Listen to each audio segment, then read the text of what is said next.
Assalamualaikum warahmatullahi wabarakatuh. Alhamdulillahirrabbilalamin. Bagaimana kabarnya ibu-ibu sekalian? Semoga selalu dalam keadaan sehat walafiat. Untuk pertemuan kelompok pada bulan ini, karena masih situasi pandemi, jadi saya masih melakukan pertemuan secara daring, berikan materi tentang perlindungan anak, pencegahan kekerasan dan perlakuan salah terhadap anak. Menurut Undang-Undang Perlindungan Anak Nomor 25 Tahun 2014, anak adalah orang yang berusia sampai sebelum 18 tahun. Bahkan masih di dalam kandungan itu juga disebut anak. Hak anak itu apa sih? Hak anak adalah segala sesuatu yang itu wajib dipenuhi oleh seseorang yang dianggap memiliki kuasa terhadap anak. Misalnya orang tua atau orang tua angkat. Anak itu banyak sekali, diantaranya hak bermain, hak berkreativitas, kemudian hak mendapatkan pendidikan, hak untuk mendapatkan identitas, hak untuk memilih agama. Selanjutnya kita akan membahas tentang kekerasan dan perlakuan salah terhadap anak. Kekerasan itu apa sih? Nah, kekerasan itu setiap perbuatan yang mengakibatkan penderitaan baik fisik, psikis, seksual, dan sosial terhadap anak. Jenis-jenis kekerasan dan perlakuan salah pada anak itu ada 3, ya ibu-ibu. Kekerasan fisik, kekerasan psikis, dan kekerasan seksual. Kekerasan fisik yaitu yang bisa kita lihat. Contoh adalah memukul, mencubit, kemudian menendang, menginjak-injak. Kekerasan secara psikis yaitu memelototi anak, memaki-maki anak, kemudian membanding-bandingkan anak, mengatakan hal-hal yang tidak sepantasnya kepada anak, seperti kamu bodoh, kamu tidak pintar, dan sebagainya. Kemudian yang terakhir, kekerasan seksual. Dan untuk kekerasan seksual itu tidak harus diperkosa, bisa disodomi, kemudian meraba-raba bagian organ sensitif anak seperti payudara, kemudian bokong, kemudian alat kelamin. Deteksi dini yang bisa kita lakukan jika anak mengalami kekerasan. Kalau yang fisik sudah jelas terlihat. Kemudian kalau yang psikis, nah bagaimana cara kita mendeteksi dini bahwa anak kita atau saudara kita atau orang-orang sekitar kita mengalami kekerasan secara psikis atau seksual? Salah satunya yaitu dengan melihat fisik anak. 1.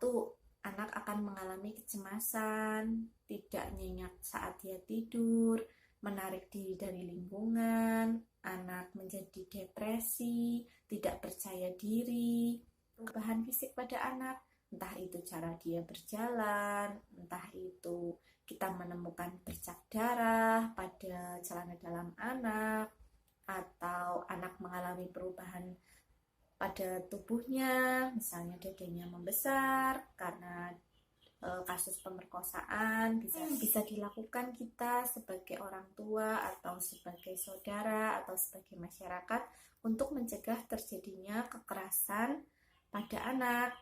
Yang pertama tentu dari lingkup keluarga. Sebagai orang tua kita harus lebih meningkatkan hubungan kita sebagai orang tua dengan anak. Contoh, kita menjadi pendengar yang baik.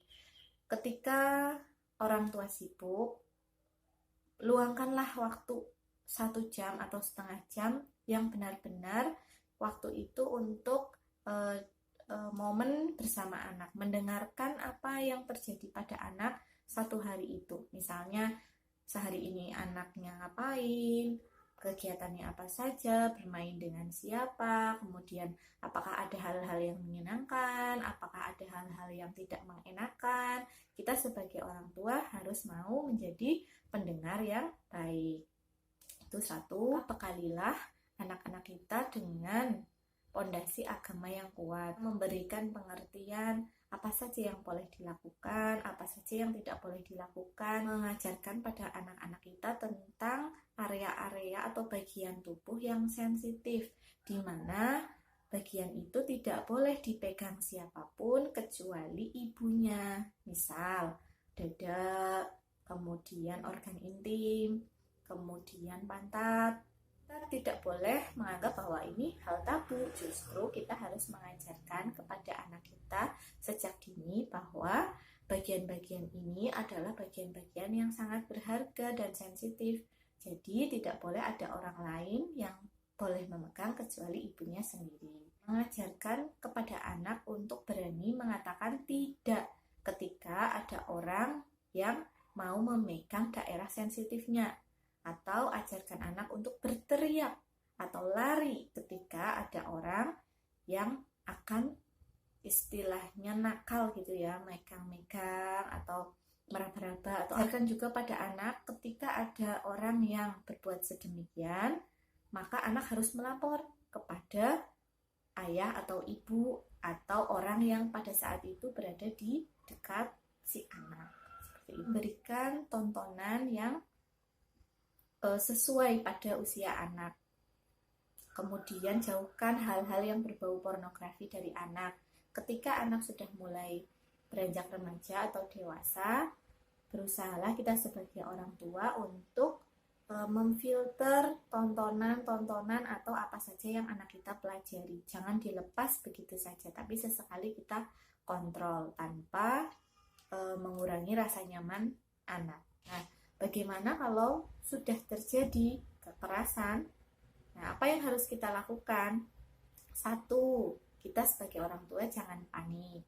Kemudian yang kedua, laporkan kepada polisi atau pihak yang berwenang. Misalnya kita membutuhkan bantuan dari dinas sosial setempat, Dinas Perlindungan Anak dan Perempuan. Kita harus konsultasi apa yang harus dilakukan ketika anak mengalami kekerasan, baik kekerasan fisik, psikis maupun seksual. Nah, mungkin seperti itu yang dapat saya sampaikan untuk materi pertemuan kelompok kali ini.